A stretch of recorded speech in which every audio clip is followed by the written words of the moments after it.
Is mutual fund safe? What happens if mutual fund house closes? ഒരു mutual fund house close ചെയ്യുക അല്ലെങ്കിൽ ഒരു mutual fund ഹൗസിനെ മറ്റൊരു company acquire ചെയ്യപ്പെടുക എന്നൊക്കെ പറയുന്നത് ഒരു ഇൻവെസ്റ്ററെ സംബന്ധിച്ച് അലാമിംഗ് ആയിട്ട് അയ്യോ ഇതെന്താ നടക്കുന്നത് എന്നൊക്കെ ചിന്തിക്കുന്ന ഒരു സംഭവം തന്നെയാണ്. ഇതിൻ്റെ ബാക്കിൽ എന്താണ് നടക്കുന്നത് നമ്മൾ അറിയേണ്ടതും വളരെ ഇമ്പോർട്ടൻ്റ് ആണ്. പക്ഷേ ഞാൻ ആദ്യം തന്നെ പറയാം, that is not a big huge case that is going to make a very huge problem. I tell you how very clearly ഞാനത് എങ്ങനെയായിരിക്കും എന്നുള്ളത് പറഞ്ഞുതരാം. But before that I think you must have a very clear understanding on what mutual fund is. Mutual fund എന്താണെന്ന് വളരെ വ്യക്തമായി മനസ്സിലാക്കുക എന്നുള്ളതാണ്. വളരെ സിമ്പിളായിട്ട് ഞാൻ മ്യൂച്വൽ ഫണ്ട് എന്താണെന്ന് പറഞ്ഞുതരാം.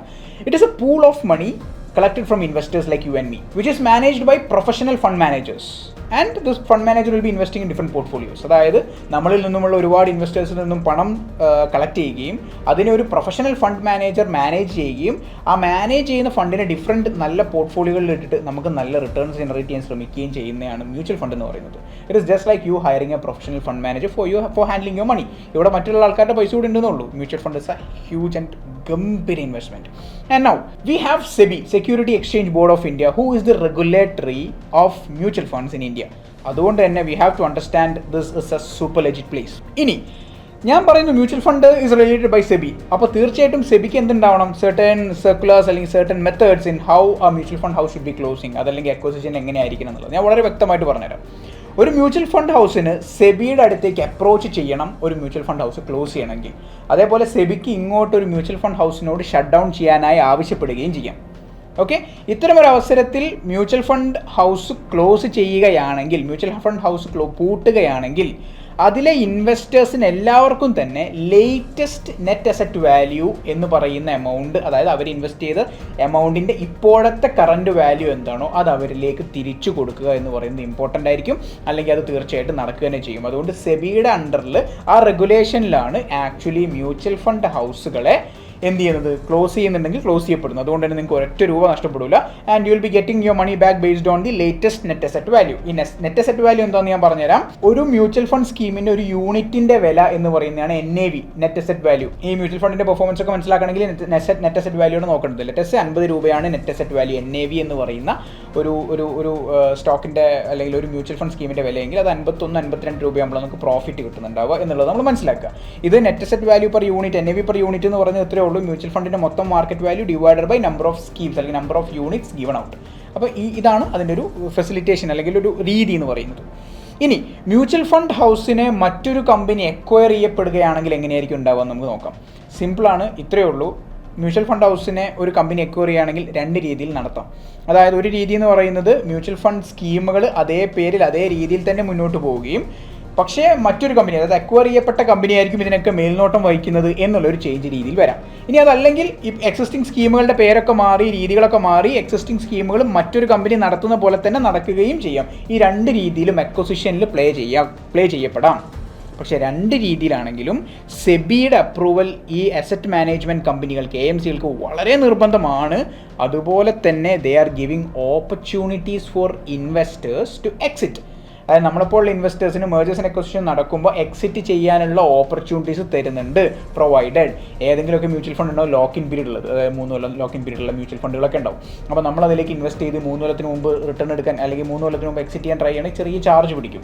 ഇത്തരം ചാർജുകൾ പോലും എന്ത് ചെയ്യില്ല, നമുക്ക് ബാധിക്കുകയുണ്ടാകില്ല if there is any acquisitions or mergers that is happening around, and SEBI make sure that is being clearly done.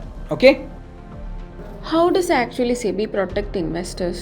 Investors എന്ന് പറയുന്നത് പ്രോഫിറ്റ് ഉണ്ടാവാനുള്ളൊരു ധാരണയോടുകൂടി പൈസ അല്ലെങ്കിൽ മണി എന്ന് പറയുന്നത് ഒരു സെക്യൂരിറ്റിയിലേക്ക് ഡെപ്പോസിറ്റ് ചെയ്യുന്ന ആളുകളാണ്. SEBI is A security exchange board of India. ഈ ഒരു ക്യാപിറ്റൽ മാർക്കറ്റ് നിലനിൽക്കണമെങ്കിൽ ഏറ്റവും ഇമ്പോർട്ടൻ്റ് ആയിട്ടുള്ളത് ഇൻവെസ്റ്റേഴ്സാണ്. അതുകൊണ്ട് സെബിയുടെ first agenda is investor protection. Investor പ്രൊട്ടക്ഷന് വേണ്ടി ഇത്രയും അടിപൊളിയായിട്ട് ഒരു സെക്യൂരിറ്റി മാർക്കറ്റിനെ മോഡുലേറ്റ് ചെയ്യുന്ന ഒരു റെഗുലേറ്ററി ബോഡിയോ മറ്റ് രാജ്യത്ത് എവിടെയെങ്കിലും ഉണ്ടോ എന്ന് വെച്ച് കഴിഞ്ഞാൽ you might have to check, because SEBI is so good for that. And you have to understand that April 12, 1992 Security Exchange Board of India established ചെയ്യുന്നു. Primary goal of SEBI investor protection, ഈ security market capital മാർക്കറ്റിനെ അടിപൊളിയാക്കുക എന്നുള്ളതാണ് അതിൻ്റെ protection ഉള്ളത്. And there is a lot of things for that. കാരണം സെബിക്ക് അതിന് മാത്രമായി 20 ഡിഫറെൻറ്റ് ഓർഗനൈസേഷൻസ് തന്നെയുണ്ട്. And I give you a very slight idea. ഞാൻ read out the points like how SEBI is actually protecting investors. ഒന്നുമില്ല, SEBI is actually looking in to preventing unfair and deceptive trade practices in the security market. regulating significant share acquisitions, like see acquisitions mergersum സെബിയുടെ അണ്ടറിലായിരിക്കും, നമ്മൾ already പറഞ്ഞു അതുണ്ട്. അതുപോലെ തന്നെ stock എക്സ്ചേഞ്ചസിൻ്റെയും മറ്റ് security മാർക്കറ്റിൻ്റെയും activity govern ചെയ്യുന്നതും security exchange board of ഇന്ത്യയാണ്. അതുപോലെ ഇൻവെസ്റ്റേഴ്സിൻ്റെ എഡ്യൂക്കേഷന് വേണ്ടിയിട്ട് ബ്രോക്കേഴ്സിനെയും ഇൻ്റർമീഡിയേറ്റേഴ്സിനെയും സപ്പോർട്ട് ചെയ്യുക എന്ന് പറയുന്നത് സെബി വളരെ അടിപൊളിയായിട്ട് ചെയ്യുന്നുണ്ട്. And SEBI have A investor protection fund. Investor protection fund എന്ന് പറഞ്ഞു കഴിഞ്ഞാൽ ഈ ബ്രോക്കേഴ്സിൻ്റെയോ ഇൻ്റർമീഡിയേറ്ററിയുടെയോ എന്തെങ്കിലും ഡ്യൂട്ടിയിലുള്ളാവുന്ന ബ്രീച്ച് കാരണം നമുക്ക് എന്തെങ്കിലും നഷ്ടം വരികയാണെങ്കിൽ അപ് ടു 1 lakh വരെ ഒരു ഇൻവെസ്റ്റർ കിട്ടാൻ വേണ്ടിയിട്ട് ഒരു ഇൻവെസ്റ്റർ പ്രൊട്ടക്ഷൻ ഫണ്ട് എന്തുണ്ട് നമ്മുടെ സെബിക്കുണ്ട്. അതുപോലെ തന്നെ ഇൻവെസ്റ്റർ അവയർനെസ് പ്രോഗ്രാംസ് ഉണ്ട്. And one of the most important thing is investor education and protection fund എന്ന് പറയുന്നൊരു ഫണ്ട് സെബി മെയിൻറ്റെയിൻ ചെയ്യുന്നുണ്ട്, ഇൻവെസ്റ്ററെ പ്രൊട്ടക്ട് ചെയ്യാനും എഡ്യൂക്കേറ്റ് ചെയ്യാനും വേണ്ടിയിട്ടുള്ള പേർപ്പസിന്. ഇത്തരം ഗൈഡ് ലൈൻസിലൂടെ SEBI has made it so safe for us to be a part of mutual fund. അപ്പോൾ മ്യൂച്വൽ ഫണ്ടിൽ നമ്മൾ ഇൻവെസ്റ്റ് ചെയ്യുകയാണെങ്കിൽ സെബി എന്ന് പറയുന്ന സ്ട്രോങ് ഗവൺമെൻറ് റെഗുലേറ്ററി ബോഡി ഇതിനറൗണ്ട് ഉണ്ട് എന്നും നമുക്കതിനെ ഇത് ഒരുപാട് സേഫ് ആക്കി തന്നിട്ടുണ്ടെന്നും നമുക്ക് മനസ്സിലാക്കാൻ പറ്റും. And you know obviously then mutual fund is one of the safest instrument to invest in. Mutual fund investments are subjected to market risk. It is said in the ads, right? So how much risk do we actually have while investing in mutual funds? നമ്മൾ ചെയ്യുന്ന എല്ലാ ഇൻവെസ്റ്റ്മെൻറ്റിനും ശരിക്കും risk ഇല്ലേ? Real estate investment ആയിക്കോട്ടെ, ഇനി അതല്ല ഗോൾഡിൽ നമ്മൾ invest ചെയ്യുന്ന ആയിക്കോട്ടെ, ഇനി അതല്ല വേറെ എന്തെങ്കിലും നമ്മൾ ഇൻവെസ്റ്റ് ചെയ്യുന്നത്. അതുപോലെ തന്നെ മ്യൂച്വൽ ഫണ്ടിന് ഒരു സർട്ടൻ റിസ്ക് ഉണ്ട്. തീർച്ചയായിട്ടും റിസ്ക് ഇല്ല എന്നൊന്നും പറയാൻ പറ്റില്ല. കാരണം നമ്മൾ നടന്നു പോകുന്നത്, ഞാനിവിടെ ഇരിക്കുന്നോ നിങ്ങളവിടെ ഇരിക്കുന്നോ വരെ it is always a risk, right? അപ്പം അത്തരമൊരു റിസ്ക് മ്യൂച്വൽ ഫണ്ടുകൾക്കും ഉണ്ട് എന്നുള്ളത് വളരെ കറക്റ്റാണ്. But I can give you a very clear explanation on how it works and what it is. പക്ഷേ യു ഹാവ് ടു അണ്ടർസ്റ്റാൻഡ് എല്ലാ മ്യൂച്വൽ ഫണ്ടുകൾക്കും ഒരേപോലുള്ള റിസ്ക് അല്ല. ചില മ്യൂച്വൽ ഫണ്ടുകൾക്ക് കൂടുതൽ റിസ്ക് റിവാർഡ് ആയിരിക്കും, മറ്റേതിന് ചെറിയ റിസ്ക് റിവാർഡ് ആയിരിക്കും. ഒരു എക്സാമ്പിൾ പോലെ പറയുകയാണെങ്കിൽ എക്വിറ്റി മ്യൂച്വൽ ഫണ്ടുകൾ ലോങ് ടേമിലേക്ക് നല്ല റിട്ടേൺസ് തരാൻ സാധ്യതയുള്ളതാണ്. അതുപോലെ തന്നെ അതുകൊണ്ട് തന്നെ ഒരു ഷോർട്ട് ടേം പെർസ്പെക്റ്റീവിൽ നോക്കുമ്പോൾ എക്വിറ്റി മ്യൂച്വൽ ഫണ്ടിന് ഒരു ചെറിയ റിസ്ക് ഇല്ലെന്ന് ചോദിച്ചു കഴിഞ്ഞാൽ തീർച്ചയായിട്ടും ഉണ്ട്. നമുക്ക് ആലോചിച്ച് കഴിഞ്ഞാൽ ഇൻഫ്ലേഷൻ ഒരു റിസ്ക് അല്ലേ? എന്താണ് ഇൻഫ്ലേഷൻ? നമ്മുടെ പണത്തിൻ്റെ പർച്ചേസിങ് പവർ കുറയുന്നതിനെയാണ്, പണപ്പെരുപ്പം നമ്മൾ കേട്ടിട്ടുണ്ടാകും, അതിനെയാണ് ഇൻഫ്ലേഷൻ എന്ന് പറയുന്നത്. ലെറ്റസ് ഇന്ത്യയുടെ ഇൻഫ്ലേഷൻ 5% വിചാരിക്കുക. നിങ്ങളുടെ കയ്യിലുള്ള ഒരു 100 രൂപയുടെ നോട്ടിൻ്റെ അടുത്ത കൊല്ലത്തെ പർച്ചേസിങ് പവർ വെറും 95 റുപ്പീസാണ്. അത് ഇക്കൊല്ലം 95 രൂപയ്ക്ക് വാങ്ങാൻ പറ്റുന്ന കാര്യം മാത്രമേ നിങ്ങളുടെ 100 രൂപ നോട്ട് കൊണ്ട് നിങ്ങൾക്ക് അടുത്ത കൊല്ലം വാങ്ങാൻ പറ്റുള്ളൂ. ആ ഇൻഫ്ലേഷൻ ഒരു റിസ്ക് അല്ലേ? അപ്പോൾ നിങ്ങളുടെ സേവിങ്സ് അക്കൗണ്ടിലോ നിങ്ങളുടെ കയ്യിൽ ക്യാഷ് ആയിട്ടോ കിടക്കുന്ന പണത്തിന് കിട്ടുന്ന ഇൻഫ്ലേഷൻ എന്ന റിസ്കിനെ ഒരുപക്ഷെ നമ്മൾ ശ്രദ്ധിക്കാറില്ല, ആലോചിക്കാറില്ല. അപ്പോൾ ആ ഇൻഫ്ലേഷൻ എന്ന റിസ്കിനെ കവർ ചെയ്യുകയും ഇൻഫ്ലേഷനെ ബീറ്റ് ചെയ്യാൻ പറ്റുന്ന ഏറ്റവും നല്ല ഇൻസ്ട്രുമെൻ്റാണ് എക്വിറ്റി മ്യൂച്വൽ ഫണ്ടുകൾ. അപ്പം എക്വിറ്റി മ്യൂച്വൽ ഫണ്ടുകൾ നമ്മുടെ ഇൻഫ്ലേഷൻ എന്ന റിസ്കിനെ കമ്പയർ ചെയ്തുകൊണ്ട് നോക്കുമ്പോൾ it is A risk which is worth taking. തീർച്ചയായിട്ടും എടുക്കുന്നതിൽ യാതൊരു പ്രോബ്ലവും ഇല്ല എന്ന് തോന്നുന്ന തരത്തിലുള്ള റിസ്ക്കാണ് എക്വിറ്റി മ്യൂച്വൽ ഫണ്ടിൽ നമ്മൾ എടുക്കുന്ന റിസ്ക്. കാരണം ഇൻഫ്ലേഷൻ അത് നമുക്ക് ബീറ്റ് ചെയ്ത് തരും എന്നുള്ളത്. എന്നാൽ എല്ലാ മ്യൂച്വൽ ഫണ്ടുകളും അങ്ങനെയാണോ? ഒരിക്കലും അല്ല. There are liquid funds. Liquid ഫണ്ട്സിൻ്റെ ഉദ്ദേശം എന്ന് പറയുന്നത് ക്യാപിറ്റൽ പ്രൊട്ടക്ഷനിലാണ് അവരുടെ കംപ്ലീറ്റ് ഫോക്കസ്. വളരെ സ്ലൈറ്റ് ആൻഡ് കൺസിസ്റ്റൻറ്റ് റിട്ടേൺസ് മാത്രം പ്രൊവൈഡ് ചെയ്യുക എന്നുള്ളതാണ്. അത്തരത്തിലുള്ള റിസ്ക്കുകളുണ്ട്. ഇനി റിസ്ക്കുകൾ തന്നെ റിട്ടേൺ ബേസ്ഡ് ആയിട്ടാണോ? അതായത് നല്ല റിട്ടേൺ നല്ല റിസ്ക് എന്നുള്ള രീതിയിൽ മാത്രമാണോ? ഒരിക്കലും അല്ല. There R liquidity risk. എന്താണ് ലിക്വിഡിറ്റി റിസ്ക്? ലിക്വിഡിറ്റി റിസ്ക് എന്ന് പറഞ്ഞു കഴിഞ്ഞാൽ നമുക്കൊരു ഇൻവെസ്റ്റ്മെൻറ്റിനെ അല്ലെങ്കിൽ നമ്മുടെ ഒരു അസറ്റിനെ ക്യാഷ് ചെയ്യാൻ എടുക്കുന്ന ബുദ്ധിമുട്ടിനെയാണ് ലിക്വിഡിറ്റി എന്ന് പറയുക. അതായത് ലെറ്റസ് സേ എൻ്റെ കയ്യിലൊരു 50 ലക്ഷം രൂപ വില വരുന്ന ഒരു സ്ഥലമുണ്ടെന്ന് വിചാരിക്കാം. എനിക്ക് 1 ലക്ഷം രൂപ ആവശ്യമുണ്ടെങ്കിൽ 50 ലക്ഷം രൂപയുടെ സ്ഥലം കൊണ്ട് എന്തെങ്കിലും കാര്യമുണ്ടോ? അല്ലെങ്കിൽ 1 ലക്ഷം രൂപ മാത്രം പുൾ ഔട്ട് ചെയ്യാൻ പറ്റുമോ? ഒരിക്കലും പറ്റില്ല. എനിക്ക് വിൽക്കാൻ 50 ലക്ഷത്തിൻ്റെ മൊത്തം സ്ഥലവും വിൽക്കേണ്ടി വരും. അതല്ലെങ്കിൽ എനിക്കതിനെ കട്ട് ഔട്ട് ചെയ്ത് വിൽക്കാനുള്ള ഒരു സ്പേസ് ഉണ്ടായിട്ടുണ്ടാവണം. ഇനി അതല്ലെങ്കിൽ ഞാൻ പറഞ്ഞുതരാം, ഈ 50 ലക്ഷം വില വരുന്നൊരു സ്ഥലം ഞാൻ വിൽക്കാൻ ശ്രമിച്ചു കഴിഞ്ഞാൽ എത്ര കാലം കൊണ്ട് വിൽക്കാൻ പറ്റുമായിരിക്കും? Probably 3 months എടുക്കൂലേ? എന്തായാലും അതിൻ്റെ paper works things around it. അല്ലെങ്കിൽ it might takes 3, 6 or 1 year, right? 3 months or 6 months or 1 year, right? അപ്പം real estate is N asset class we U have a very less amount of liquidity, correct? പക്ഷേ mutual fund കേസിൽ അങ്ങനെയല്ല. നിങ്ങൾക്ക് 50 ലക്ഷം worth വരുന്ന ഒരു mutual ഫണ്ടിൽ അതിന് 1 ലക്ഷം രൂപ എടുക്കുക എന്ന് പറയുന്നത് ഇറ്റ്സ് പീസ് ഓഫ് കേക്ക്. അതുപോലെ 50 ലക്ഷം രൂപ നിങ്ങൾക്ക് വിഡ്രോ ചെയ്യണമെന്നുണ്ടെങ്കിൽ ഓവർനൈറ്റ് നിങ്ങളുടെ ബാങ്ക് അക്കൗണ്ടിലേക്ക് വരാനുള്ള ഓപ്ഷൻസ് ഉണ്ട്. So it is A very liquid asset. So അത്തരം റിസ്ക് പെർസ്പെക്റ്റീവുകളെ കൂടെ കമ്പയർ ചെയ്യുമ്പോൾ തീർച്ചയായും മ്യൂച്വൽ ഫണ്ട് ഇൻവെസ്റ്റ്മെൻറ്റുകളിൽ ഏറ്റവും റിസ്ക് കുറഞ്ഞ ഒരു ഇൻവെസ്റ്റ്മെൻറ്റ് വെഹിക്കിൾ തന്നെയാണ്, with no doubt, compared with any other investment streams you have around, right? പക്ഷേ ഏതൊരു മ്യൂച്വൽ ഫണ്ടിന് അറൗണ്ടുള്ള റിസ്ക്കുകളെ നമ്മൾ നോക്കുകയും വായിക്കുകയും പഠിക്കുകയും മനസ്സിലാക്കുകയും ചെയ്യണം. അതൊരു ഇൻവെസ്റ്റ്മെൻറ്റ് അഡ്വൈസറുടെ സപ്പോർട്ട് എടുക്കുന്നത് തീർച്ചയായിട്ടും നല്ലതായിരിക്കും. I'm not an investment adviser, obviously you know. അപ്പം mutual fund is one of the safest means for you to invest, of course, because SEBI itself has been making it so safe for you, right? So can't there be any mutual fund frauds? നിങ്ങൾക്ക് ഈ mutual fund അറൗണ്ടുള്ള scam നടന്നിട്ടുള്ളതും അതിൽ നമുക്ക് ഉണ്ടാക്കാവുന്ന ഇമ്പാക്റ്റിനെയും ഞാനൊരു example പോലെ നിങ്ങൾക്ക് പറഞ്ഞുതരാം. 2022 axis ബാങ്കിൻ്റെ mutual ഫണ്ടിന് around ഒരു സ്കാം നടന്നിട്ടുണ്ടായിരുന്നു. എന്തായിരുന്നു? ഇത്രേ ഉള്ളൂ. ആക്സിസ് മ്യൂച്വൽ ഫണ്ട് അതിൻ്റെ ചീഫ് ഡീലറായിട്ടുള്ള വിരേഷ് ജോഷിയെ എന്ത് ചെയ്തിട്ടുണ്ടായിരുന്നു? ഒരു ഫ്രണ്ട് റണ്ണിങ് എന്ന് പറയുന്ന ഒരു കേസുമായി ബന്ധപ്പെട്ടിട്ട് സസ്പെൻഡ് ചെയ്യുകയും അത്തരം പ്രശ്നങ്ങളൊക്കെ ഉണ്ടാവുകയും ചെയ്തിട്ടുണ്ടായിരുന്നു. ഫസ്റ്റ് തിങ്, ഞാൻ ഈ ഫ്രണ്ട് റണ്ണിങ് എന്താണെന്ന് പറഞ്ഞുതരാം. അതായത് ഒരു മ്യൂച്വൽ ഫണ്ട് ഹൗസിലെ ഫണ്ട് മാനേജർ എന്ന രീതിയിൽ ഈ മ്യൂച്വൽ ഫണ്ട് ഇൻവെസ്റ്റ് ചെയ്യാൻ പോകുന്ന സ്റ്റോക്കുകളും ഇൻസ്ട്രുമെൻസും ഏതാണെന്ന് എനിക്കറിയാം.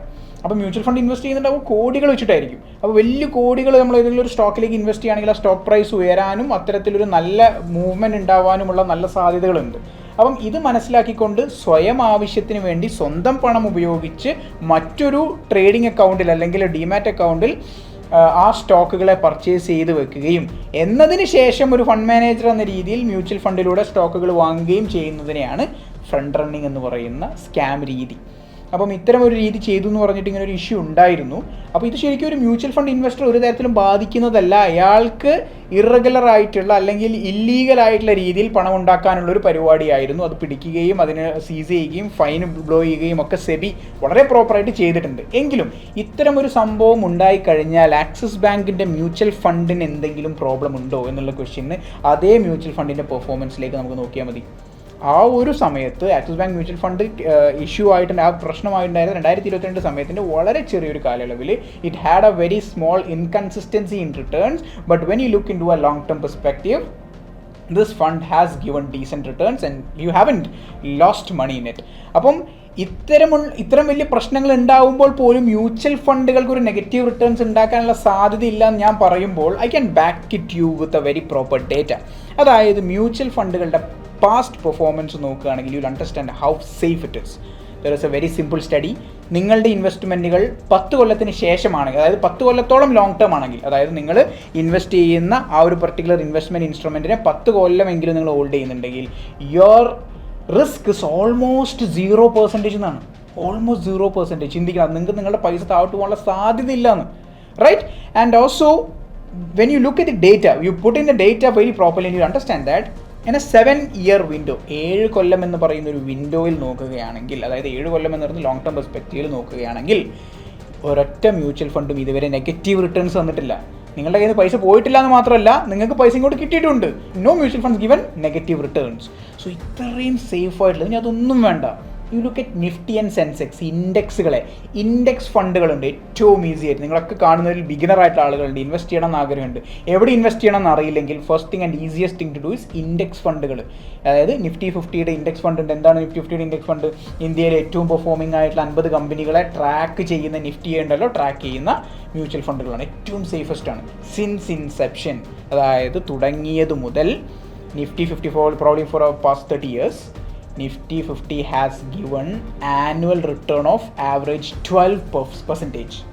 സെൻസെക്സും 12% ആനുവൽ റിട്ടേൺസ് തന്നിട്ടുള്ളവരാണ് ഇതൊക്കെ. And you have not received any negative returns on a long period of time. Short പീരീഡുമല്ല, ഈ ഒരു മാസത്തെയോ 3 മാസത്തെയോ കാര്യമല്ല. 3 മാസങ്ങളിലൊക്കെ നിങ്ങൾക്ക് അങ്ങനെ ഫ്ലക്ച്വേഷൻസ് കാണാം, തീർച്ചയായിട്ടും കാണാൻ പറ്റുന്നതായിരിക്കും. പക്ഷേ ഫോർ എ ലോങ് ടേം, ഒരു 2 കൊല്ലത്തേക്ക് 3 കൊല്ലത്തേക്ക് 7 കൊല്ലത്തേക്ക് you will not have a negative returns. And provided you have to understand that mutual ഫണ്ടുകൾ നമ്മൾ വാങ്ങുമ്പോഴും ചോദിക്കുമ്പോഴും കഴിയുമ്പോഴും അതിനനുസരിച്ചുള്ള ഒരു ഫണ്ട് അഡ്വൈസറുമായിട്ട് നിങ്ങൾക്ക് കണക്ട് ചെയ്തുകൊണ്ടും എന്താ പറയുക അവരിൽ നിന്ന് മനസ്സിലാക്കിക്കൊണ്ട് ചെയ്യുകയാണെങ്കിൽ that is the perfect thing to do.